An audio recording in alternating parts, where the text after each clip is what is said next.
Ada seseorang pernah ketemu dengan seorang salaful ummah. Dia bilang, saya juga menciptakan manusia. Dia bilang, saya juga menciptakan. Kata orang-orang di sekitarnya, apa yang kau bisa buat? Mana buktinya ciptaanmu? Dia ambil potongan daging. Kalau kita terlepas daripada belenggu ini, teman-teman sekalian, belenggu pemahaman yang salah tentang masalah rezeki, kita akan selalu merasa cukup dengan apa yang ada. Ternyata luar biasa nikmatnya, gitu kan? Nikmat yang melimpah yang tidak bisa terhingga ada pada kehidupan kita ini. Bismillahirrahmanirrahim. Membahas masalah rezeki yang berkah, saudaraku seiman.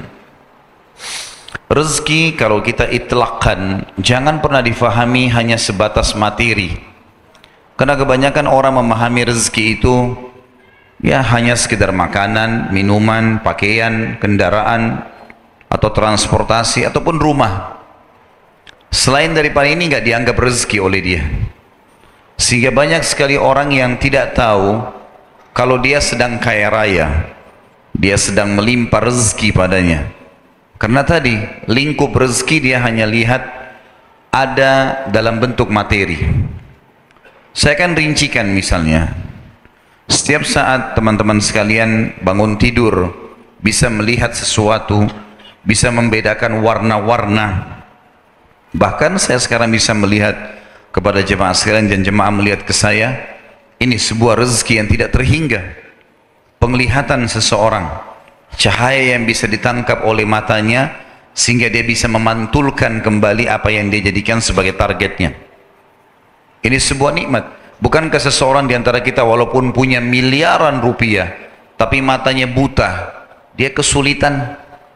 Bukankah kalau kita balik seseorang yang penglihatannya terang, kemudian penglihatannya mau dicabut, diganti, dibutakan, dibayar miliaran, dia menolak? Alhamdulillah kita masih punya mata yang luar biasa. Sudah pernah berpikir belum kalau itu ternyata rezeki yang tidak terhingga? Telinga kita bisa berfungsi. Bayangkan dengan orang-orang yang tuli. Setiap orang berbicara dia tidak ngerti apa yang diucapkan, sehingga harus memberikan isyarat. Dengan nikmat yang sangat besar, gendang telinga yang sangat kecil, kita bisa mendengar suara, tahu ini suara yang membahayakan atau suara yang membuatnya nyaman.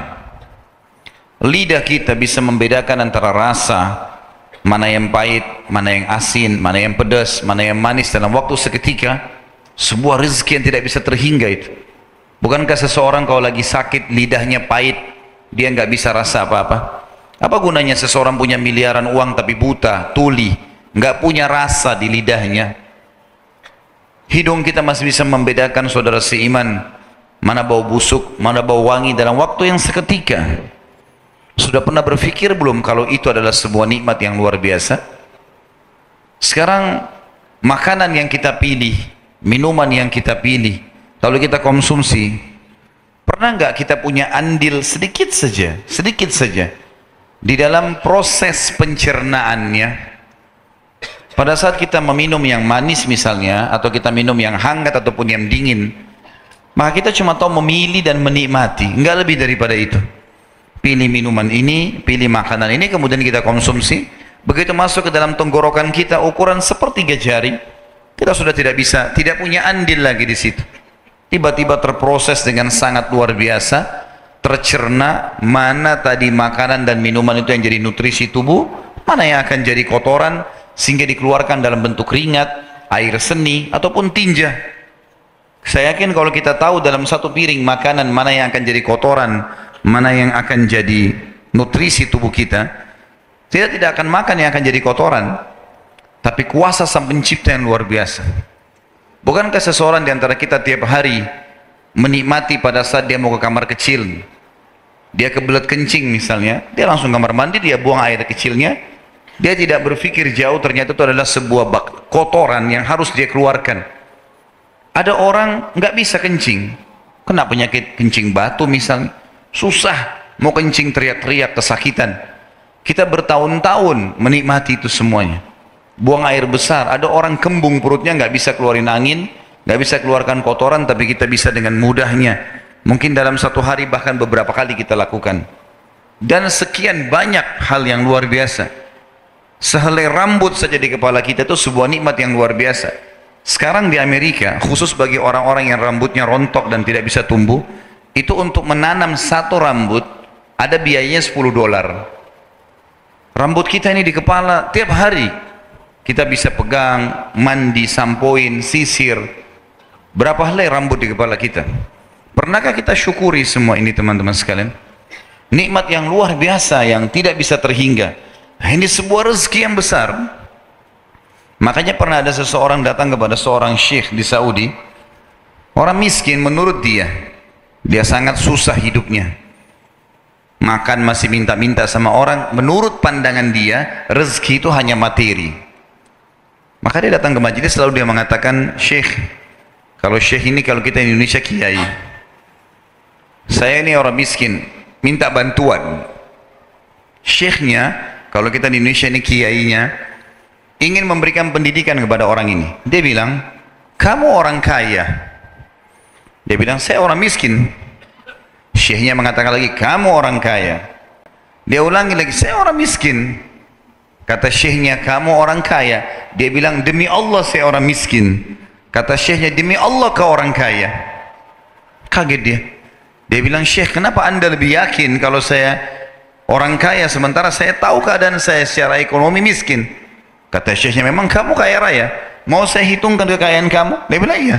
Baik, kamu punya berapa jari? Saya punya 10 jari. Mau nggak satu jarimu saya potong? Saya bayar 1 juta real. 2,5 juta, 3,5 miliar. Satu jari kamu saya potong, saya bayar 1 juta real. Mau nggak? Sisa 9 nanti. Oh, saya nggak mau, syekh. Kamu punya 10 jari, kamu punya 10 juta real. Baik, mau nggak matamu satu saya congkel, saya kasih 1 juta real. Seseorang yang dari kita sini hadir, matanya dicabut satu, dikasih 1 miliar. Tapi matanya nggak ada. Dia bilang, saya nggak mau. Baik, kamu punya 2 juta real. Kupingmu satu dipotong, nggak mau. Apa saja, semua nggak mau, ditolak sama dia. Kata syekhnya, kau ini orang kaya raya. Tinggal keluar cari makan, itu saja. Bagaimana kamu bisa nilai dirimu miskin? Ini sekaligus jawaban. Berapa banyak orang teman-teman mungkin cuma bawa becak di luar sana, mungkin cuma dorong gerobak, tapi fisiknya sehat, matanya terang, telinganya bisa mendengar, tinggal kerja bergerak hanya untuk cari makan. Ini semua karena pemahaman yang keliru tentang definisi rezeki itu sendiri. Mereka anggap rezeki itu cuma itu saja. Banyak orang teman-teman sekalian, di atas meja makan rumahnya itu mungkin ada 30 macam makanan, seperti raja-raja banyak. Mereka nggak bisa makan. Saya berapa kali diundang di tempat-tempat yang orang-orang yang luar biasa kaya rayanya, makanan melimpah sekian banyak, mereka cuma makan sedikit saja, nggak bisa makan banyak. Alasannya kenapa? Karena ada gula, ada ini, ada itu, segala macam penyakit, nggak bisa dinikmati sama dia. Subhanallah, kita lihat orang yang kerja tukang batu, makan setumpuk seperti gunung, tangannya kotor, makan, nggak ada penyakit tuh. Nah, lihat bagaimana kuasanya Allah Subhanahu wa ta'ala. Kalau kita terlepas daripada belenggu ini teman-teman sekalian, belenggu pemahaman yang salah tentang masalah rezeki, kita akan selalu merasa cukup dengan apa yang ada. Ternyata luar biasa nikmatnya, gitu kan? Nikmat yang melimpah yang tidak bisa terhingga ada pada kehidupan kita ini. Bisanya melangkah kaki, bisanya berfungsi kemaluan, bisanya berfungsi telinga, penglihatan, lidah, segala macam ini nikmat yang tidak bisa terhingga. Baik, itu adalah definisi rezeki. Maka kalau kita simpulkan sebenarnya definisi rezeki adalah semua yang dibutuhkan oleh seluruh makhluk untuk roda kehidupan di muka bumi ini. Jin, manusia, hewan-hewan, tumbuh-tumbuhan, bukan cuma kita manusia, bukan cuma kita secara pribadi, tapi seluruh manusia, seluruh jin, seluruh hewan-hewan, dari semut sampai gajah yang besar, miliaran jumlahnya, semua tumbuh-tumbuhan dari rumput sampai pohon beringin yang besar, apa yang mereka butuhkan sehingga bisa ada kehidupan di muka bumi namanya rezeki. Itu gambaran agama kita. Maka sangat luas sekali masalah rezeki itu. Kalau kita mengatakan misalnya dalam judul kita rezeki yang penuh dengan berkah, berkah artinya sesuatu yang selalu cukup. Seperti sabda Nabi SAW dalam hadis yang sahih, Makanan untuk 2 orang kalau diletakkan niatnya untuk memberikan makan orang lain, maka akan cukup untuk 3 orang. Makanan yang 3 orang akan cukup untuk 4 orang. Yang 4 orang cukup untuk 5 orang. Berkah artinya Allah yang maha pemurah dan maha pengasih menjadikannya cukup. Ada orang subhanallah gajinya 2 juta 1 bulan, tapi cukup dia hidup, anaknya 2, mertuanya numpang sama dia atau orang tuanya. Ada orang 50 juta per bulan, nggak cukup-cukup. Karena yang dikejar adalah keberkahannya, dan berkah hanya datang kalau dari sumber-sumber yang benar, dari sumber-sumber yang benar. Oleh karena itu teman-teman sekalian, kita harus kerucutkan bahasan kita kepada masalah. Setelah definisi rezeki, kita harus tahu yang menyiapkan semua rezeki tadi, kebutuhan untuk roda di kehidupan muka bumi ini, seluruh manusia miliaran jumlahnya, seluruh jin yang miliaran jumlahnya, seluruh hewan-hewan dan tumbuh-tumbuhan, satu zat yang maha sempurna, Allah yang maha perkasa dan maha pengasih. Dan itu Allah sebutkan sendiri dalam Al-Quran. Dalam surah Az-Zariyat, surah nomor 51 ayat 56 sampai 58, A'udzu billahi minasyaitonir rajim, wa ma khalaqtul jinna wal insa illa liya'budun, ma uridu minhum min rizqi wa ma uridu minhum an yut'imun, innallahu war-razzaqu dzul quwwatil matin. Aku tidak ciptakan jin dan manusia, semua kalian miliaran jumlahnya. Kata Allah, aku tidak ciptakan, adakan kalian di muka bumi ini kecuali untuk mengabdi kepadaku. Tunduk. Allah bilang kerjakan, kerjakan. Allah larang, larang. Itu tujuan penciptaan kita. Halal silakan nikmati, halal tinggalkan. Kata Allah, aku tidak pernah berharap balasan rezeki dari mereka. Allah tidak minta Allah turunkan hujan lalu kita manfaatkan hujan tersebut lalu kita kembalikan ke langit, enggak. Allah enggak butuh Allah terbitin matahari cahayanya bermanfaat buat kita kemudian kita kembalikan lagi ke Allah, tidak. Dan aku tidak pernah, kata Allah, meminta kepada mereka makanan. Ketahuilah sesungguhnya Allah adalah zat pemberi rezeki yang tidak pernah habis stok rezekinya, dan dia sebaik-baik tempat bersandar. Di dalam sebuah hadis qudsi diriwayatkan oleh Imam Bukhari, kata Nabi SAW, Allah berfirman, wahai hamba-hambaku, sesungguhnya aku haramkan kezaliman terhadap diriku dan aku jadikan haram di antara kalian. Tidak usah ambil haknya orang lain, haram buat itu. Buat diriku aku haramkan, kata Allah, aku haramkan buat kalian. Maka jadikanlah itu sesuatu yang haram di antara kalian. Jangan sentuh wilayahnya orang lain. Makanannya, minumannya, pakaiannya, apa saja jangan sentuh. Jangan cemburu pada orang lain, kata Allah. Ketahuilah, kata Allah SWT, wahai hamba-hambaku, kalau seandainya kalian semua jin dan manusia beriman kepadaku dengan satu iman, semua kita beriman seperti Nabi Muhammad SAW. Semua manusia dari suku manapun di muka bumi ini semuanya imannya seperti Nabi Muhammad SAW. Maka tidak akan mengurangi, tidak akan menambah ataupun mengurangi sedikit pun dari kerajaan dan kekuasaanku. Dan ketahuilah wahai hamba-hambaku, kalau seandainya kalian semuanya kufur dengan kufur yang satu, kata sebagian ulama hadis seperti kufurnya Fir'aun, semua kita mengaku sebagai Tuhan, nantang Allah, naudzubillah, maka tidak akan mengurangi sedikit pun dari kerajaan dan kekuasaanku.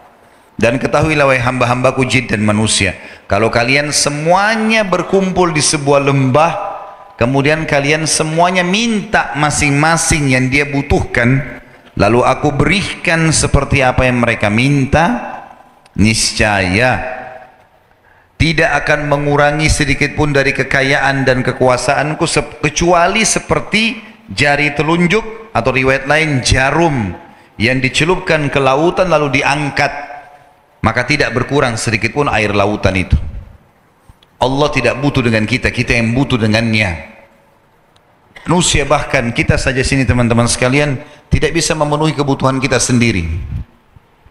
Kalau kita mau hitung kadar kebutuhan kita, cahaya yang dibutuhkan oleh mata, suara yang dibutuhkan oleh telinga, oksigen dibutuhkan oleh hidung, ya, semuanya, mulut yang akan mengunyah makanan, merawat diri kita dari bau-bau badan, keringatnya, kotoran telinga, kotoran mata, kotoran gigi. Bahkan itu sekarang dijadikan sebagai perusahaan-perusahaan bagi manusia. Ada perusahaan menjual odol untuk bersihkan giginya manusia, ada perusahaan untuk bersihkan keringatnya manusia, ada perusahaan untuk obat-obatan untuk mengobati penyakitnya manusia. Semua dalam diri kita ini dibuat oleh Sang Pencipta Allah Subhanahu wa taala adalah kebutuhan. Tapi manusia tidak bisa memenuhi kebutuhannya sendiri. Satu hari saya kalau kita butuh kebutuhan kita penuhi, ini mahal sekali biayanya. Mahal luar biasa. Saya lihat subhanallah kemarin ada salah satu anak saya dirawat di rumah sakit. Pada saat anak itu kesian, alhamdulillah Allah sudah sembuhkan, sempat dimasukkan beberapa alat yang di kaki, yang di tangan, yang di hidung, yang di segala macam. Saya sempat tanya perawat di rumah sakit, ini untuk apa aja semua ini? Oh ini untuk pernafasannya, oh ini untuk ini untuk darahnya, ini untuk ini untuk itu, segala macam hal. Itu pun masih belum ada alat yang belum dipasang karena tidak cukup tempatnya. Saya tiba-tiba berpikir pada saat itu, subhanallah, yang membuat saya tanpa alat bisa hidup. Darah di dalam tubuh kita mengalir, daging di tubuh kita dengan bertahun-tahun melekat di otot kita melekat di tulang, tidak rusak-rusak. Padahal darah itu begitu kena udara saya sedikit sudah rusak. Bagaimana bisa? Di mulut kita ada rongga, di hidung kita ada rongga. Bagaimana bisa tidak rusak semua di dalam tubuh kita ini? Kuasa Sang Pencipta Allah yang menjaga semua itu. Di dalam ayat yang lain teman-teman sekalian, Allah juga memperkenalkan dirinya sebagai pencipta. Di dalam surah Ar-Rum, surah nomor 30 ayat 40, A'udzu billahi minasyaitonir rajim, huwallazi khalaqakum.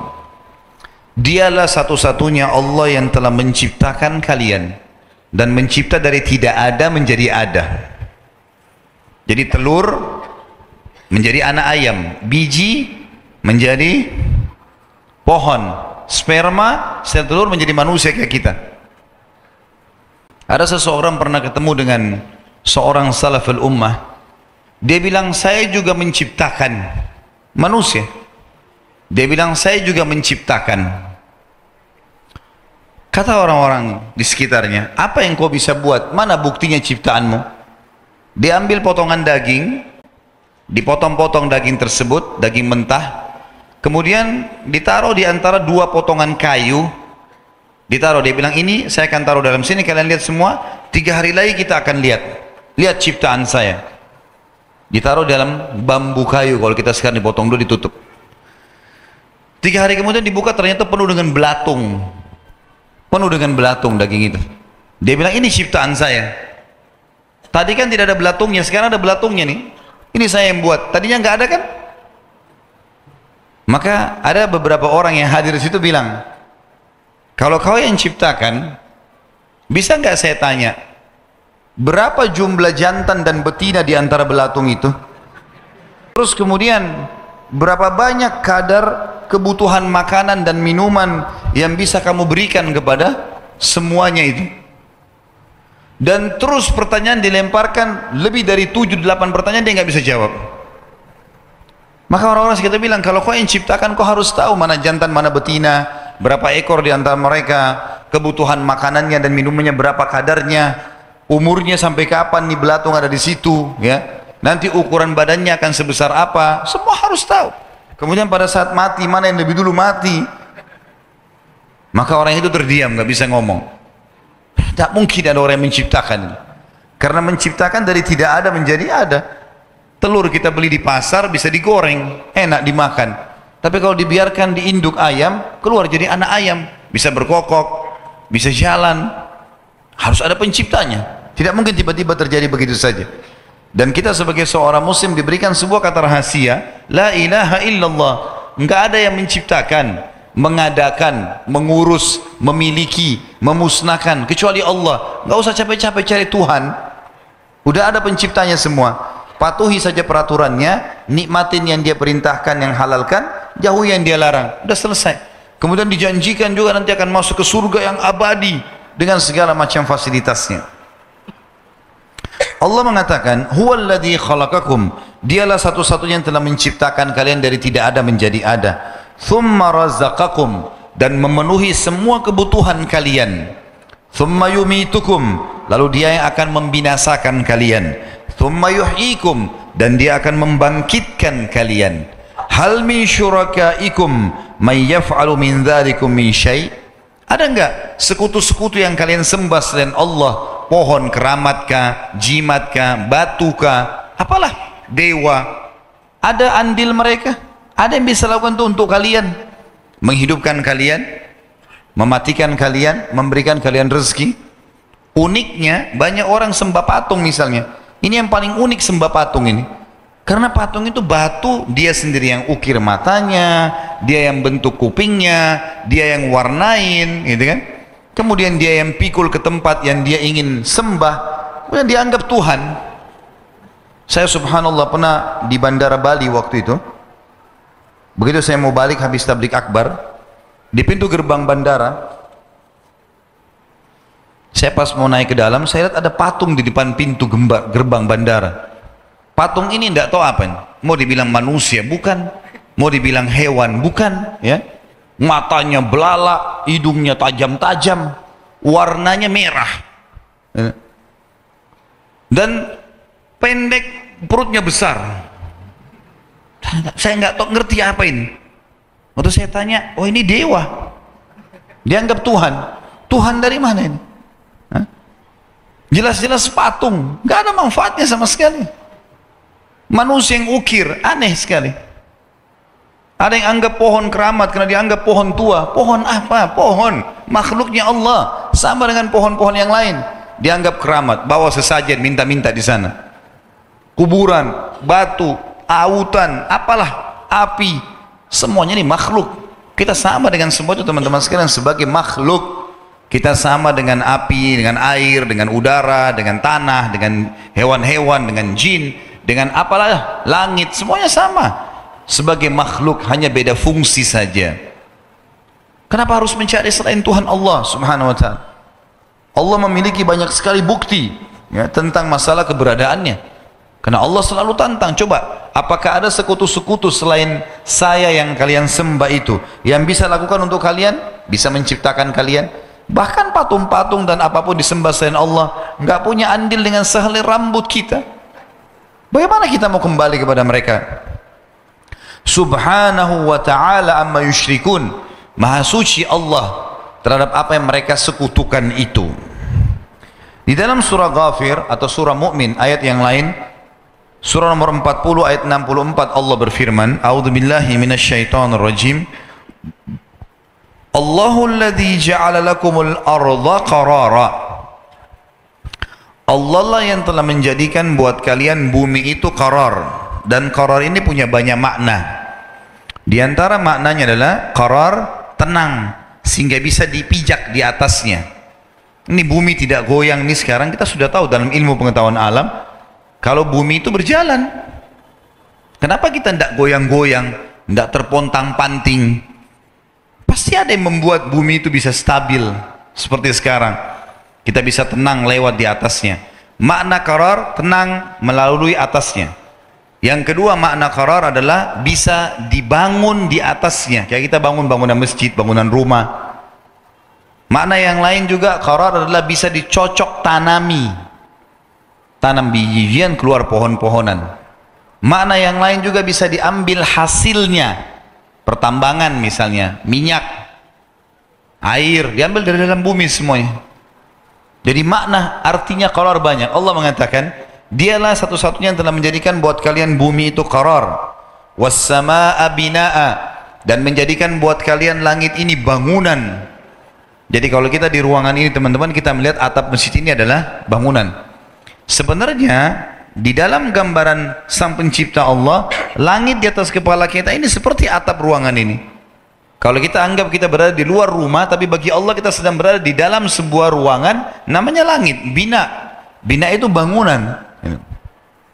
Wasawwarakum fa ahsana suwarakum, dan dialah yang telah membentuk, menggambar, melukis kalian dan menjadikannya sebaik-baik lukisan dan gambaran. alis begini bentuknya, jumlah berapa helai alisnya, hidungnya, matanya, ya. Kemudian jumlah gigi, nama-namanya sudah ada manusia, gigi taring, gigi seri, gigi segala macam, lidah, kulitnya, ya. Bayangkan kalau mata kita 4, ya, 2 di sini, 2 di sini, jelek, ya? Atau mungkin orang matanya 1 di tengah-tengah. Saya pernah ikuti beberapa ilmuwan mengadakan penelitian, teman-teman, ternyata dengan hikmah ilahi antara bola mata kita ini satu dengan sebelahnya, ini tengah-tengahnya ukuran 1 bola mata persis, ukurannya sama, sentimeternya pas. Dari ujung kuping kita kiri ke kanan ini, itu kalau dihitung sekian ukuran hidung pas. Kalau saya tidak salah ada 5 ke kanan, 5 ke kiri, 10 hitung ulang hidung, dan seterusnya. Ukuran bibir yang sudah diatur sedemikian rupa, lidah sedemikian rupa, aturan gigi sedemikian rupa. Dan Allah dengan kemahabesarannya sengaja memperlihatkan ada makhluknya yang sempurna sekali, ada yang sedang, ada yang tidak sempurna. Tujuannya untuk memberikan gambaran kalau Allah memang maha pencipta. Kita lihat ikan ada indah sekali, bagus ukirannya. Siapa yang menggaris di badannya ikan itu? Luar biasa dengan sisiknya, dengan warnanya. Kemudian ada ikan yang seperti batu, kita melihatnya seperti jelek sekali, tapi kuasa sang pencipta Allah ingin memperlihatkan kemahasempurnaannya. Begitu juga dengan manusia, begitu juga dengan tumbuh-tumbuhan dan seterusnya. Semua itu kuasa Allah menunjukkannya. Lalu Allah mengatakan warazaqakum minat thayyibat, dan Dia telah menyiapkan rezeki kalian, kebutuhan kalian dari yang thayyibat, yang baik-baik saja. Makna tafsirnya begini, Allah sudah buat, teman-teman, dalam jiwa kita, kita suka dengan yang manis, kita suka dengan yang wangi, kita suka dengan warna yang indah, itu namanya thayyibat. Kita kalau cium bau masakan wangi, tertarik mau makan. Kita kalau cium bau wangi, kita jadi suka, ya. Kita kalau lihat warna yang cerah, yang bagus, kita jadi gembira, jadi senang. Itu namanya thayyibat. Dan Allah membuat kita tidak suka dengan khaba'ith, lawannya thayyibat, sesuatu yang buruk, kayak bau busuk, ya, mungkin bau badan, apalah, ya, bau busuk, bau tidak enak, warna yang tidak nyaman untuk dilihat, kotor. Allah buat semua itu, dan Allah mengatakan warazaqakum minat thayyibat, dan Allah menyiapkan rezeki kalian dari yang baik-baik. Allah buat perangkat hidung kita begitu bau busuk gak suka, kita langsung bertolak, berusaha untuk cari oksigen yang segar, gitu kan, dan seterusnya. Allah mengatakan itu. Dan dikatakan zalikumullahu rabbukum, itulah Allah Tuhan kalian satu-satunya. Fatabarakallahu rabbul alamin, maka maha suci Allah Tuhan alam semesta. Tentu banyak sekali ayat-ayat berhubungan dengan ini, teman-teman sekalian, tapi saya akan 4 ayat atau 5 ayat. Di antaranya ayat kita yang terakhir, surah Qaf, surah nomor 50 ayat 6 sampai ayat 11, menjelaskan tentang masalah Allah lah satu-satunya pemberi dan penyiap segala kebutuhan kita, maka hanya kembali kepada Dia saja. A'udzubillahi minasyaitonirrajim, surah Qaf ayat 6 sampai ayat 11. Afalam yanzuru ila as-sama'i fawqahum kaifa banainaha wa zayyannaha wa ma laha min furuj.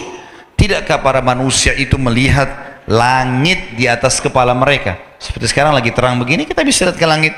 Coba lihat ke langit itu, teman-teman, tafakkur, berfikir sejenak. Banyak manusia tidak menggunakan akalnya untuk berfikir. Kadang-kadang mereka cuma tahu menikmati, selesai, nggak pernah berfikir jauh dari mana asalnya benda-benda yang sedang ada di sekitarnya, siapa yang mengadakannya, kenapa tidak pernah habis stoknya, ya. Kita harus merenungi semua itu. Kita nggak pernah temukan di pasar kita kosong telur. Dari mana telur itu? Baik ayam yang keluarkan, dari mana ayamnya? Siapa yang buat kulitnya telur begitu, isinya seperti itu, komposisinya ada protein, ada ini, ada segala macam. Siapa yang buat itu? Begitu saja terjadi? Nggak mungkin. Kadang-kadang kita cuma beli telur, taunya oh dibuat mata sapi atau dibuat dadar, selesai, makan enak.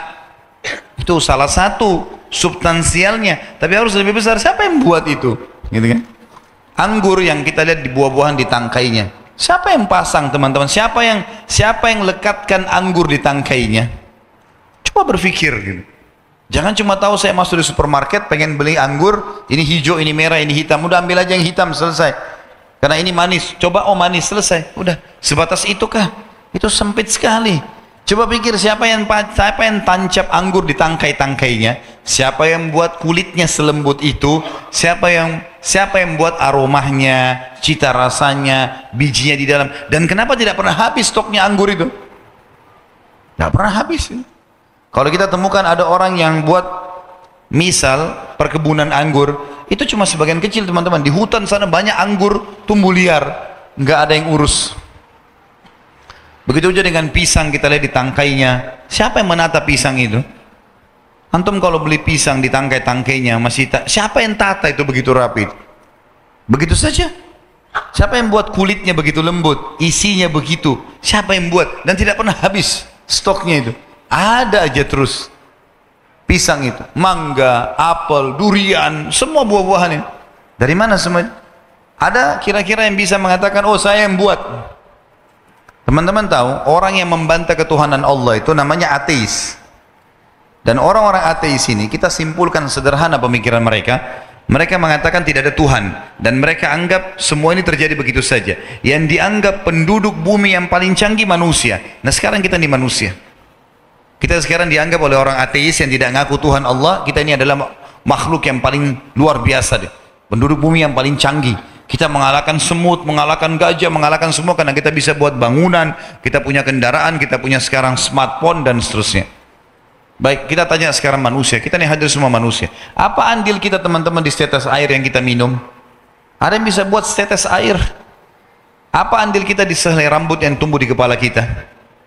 Apa andil kita di sekitar kita, di tubuh kita sendiri? Kita nggak ada andilnya sama sekali. Buka mata, ini semua sudah ada. Begitu saya terjadi tanpa ada pencipta, nggak mungkin itu. Ya. Maka ini semua harus direnungi teman-teman. Kata Allah, tidakkah mereka angkat kepala mereka ke langit? Lihat bagaimana langit kami dirikan, kami bangun dan kami hiasi dengan bintang-bintang dan tidak ada celahnya, tidak ada celah retaknya. Dalam surah Al-Mulk Allah juga mengatakan, a'udzubillahi minasyaitonirrajim, alladzi khalaqa sab'a samawatin tibaqan ma tara fi khalqir rahmani min tafawut farji'il basara hal tara min futur thumma arji'il basara karratain yanqalib ilaikal basaru khasi'a wa huwa hasir.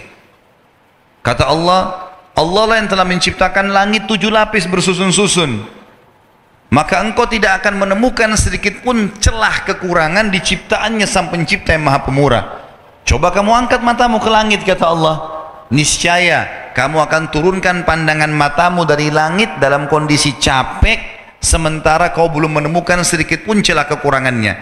Dan coba angkat sekali lagi, kata Allah dalam surah Al-Mulk ayat 3, angkat lagi pandanganmu ke langit, lihat lagi, niscaya kau akan turunkan setelah kamu jenuh nanti pandangan matamu, sementara kau tidak sama sekali menemukan celah kekurangannya. Lalu kata Allah selanjutnya ayat 7-nya, wal arda madadnaha, dan bumi kami hamparkan, wa alqaina fiha rawasiya, dan kami tancapkan di atasnya gunung-gunung, wa ambatna fiha min kulli zawjin bahij, lalu kami sebar hewan melata, maksud dalamnya manusia, hewan-hewan semuanya berpasang-pasangan, tabsirah, sebagai ilmu pengetahuan, wa dzikra, dan peringatan, likulli abdim munib, untuk setiap hamba yang cerdas. Wa nazzalna minas samai ma'an mubaraka, di ayat 8-nya, dan kami turunkan dari langit air yang penuh dengan berkah, air hujan maksudnya. Fa ambatna bihi jannatin wa habbal hasid, lalu kami tumbuhkan dengan air hujan itu biji-bijian, tumbuh-tumbuhan yang siap, tumbuh-tumbuhan dan biji-bijian yang siap untuk menjadi tanaman atau tunas yang baru. Wan nakhla basiqatin laha tal'un nadid, dan juga kurma-kurma, pohon-pohon kurma yang memiliki mayang-mayang yang banyak. Rizqan lil ibad, semua itu rezeki bagi hamba-hamba. Wa ahyayna bihi baldatan maita, dan dengan air hujan juga kami akan hidupkan negeri-negeri yang sudah mati. Ada wilayah kosong, kering, gersang. Wa ahyayna bihi baldatan maita, dan dengan air hujan juga kami akan hidupkan negeri-negeri yang sudah mati. Ada wilayah kosong, kering, gersang. Allah turunkan hujan sebentar, setengah jam, sudah berumput, tiba-tiba langsung tumbuh. Kata Allah, kadzalikal khuruj, begitulah kami akan mengeluarkan kalian, bangkitkan kalian nanti lagi di hari kiamat.